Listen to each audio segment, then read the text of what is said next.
is the Chair and Co-Chief Investment Officer at Fisher Investment. Ken, it is good to see you. You join me from Washington State. Look, we know there's no place to hide, but if this market is like this for the foreseeable future, what do you do? Well, first, before going further, thank you for having me back on, Richard. Second, Sure. I just want to say, in honor of you, I've got my London Stock Exchange tie on, and I hope you and viewers appreciate the gesture. When you look at a time period like this, and from my appearances before, I've been wrong. I didn't expect this to turn into the bear market that it's been to this point.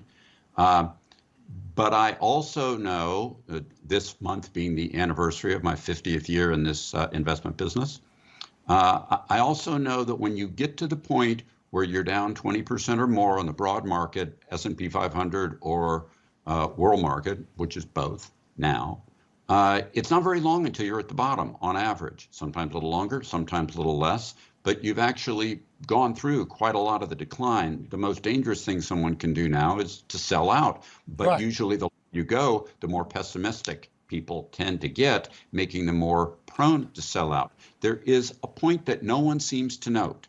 Actually, there are several points no one seems to note, but one that's typically very important when you get to this stage is that the categories that go down the most in a bear market tend overwhelmingly to bounce the most in the early phases of recovery whenever you get there. And this time it's going to be more extreme for another reason people don't see, which is that we've had 60 up days this year. And of those, growth has done better than value a little over 70% of the time. We've had 69 down days, and value has done better than growth 79% of those days. If you tell me where the market's going over the next few months, I can tell you whether value or growth does better. Goes up, growth will lead, goes down, value will continue. We need to keep that in mind when we think about portfolios now.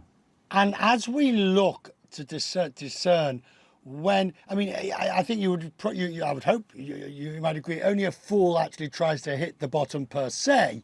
You're never going to get it absolutely spot on, but you are going to get a feeling that now is the time that, and we're not there yet. I don't think we're there yet. Last week we saw the market rally and I was thinking, oh, should one have bought? And then next week it's gone. How will we know when we're bouncing along the bottom? We won't. You actually never really do. But let me offer you 2 points.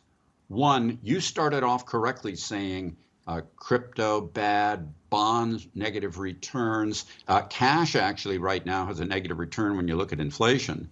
Where you're going to go, and I've made this point otherwise recently, which is this is kind of like the famous American Ghostbusters movie. After you can't trust the fire and the police department and the city council and the mayor, that movie, you finally turn to the Ghostbusters who you never believed were good before. The fact of the matter in this environment is it's harder for people to turn to other sources. So that's going to limit, in my opinion, how far down the bear market goes. The issue is the duration, which is what you ask about. And when we get to the point where people are increasingly pessimistic, you're getting pretty close.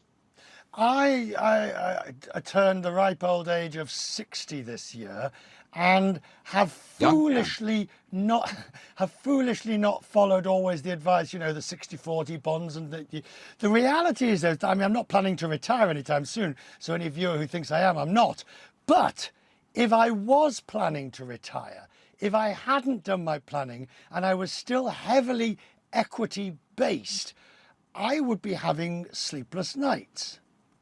Well, mind you, I think that's the wrong way to think about it. Let me help you with that in a slightly different way. You're that age, you're going to, unless there's something seriously wrong with you individually, which you need to talk to your doctor about, you're going to probably live 20, 25, maybe even 30 years. And the longer we go, the longer older people tend to live, tied to improvements in medical care. If you look at those periods, stocks tend to do pretty well, and they tend to do better than bonds, and they tend to do better than other liquid forms. So what you really want to do is set aside a few years worth of cash so you can get through a tough time, and otherwise you want to be fully equitized because you get higher returns long term that way.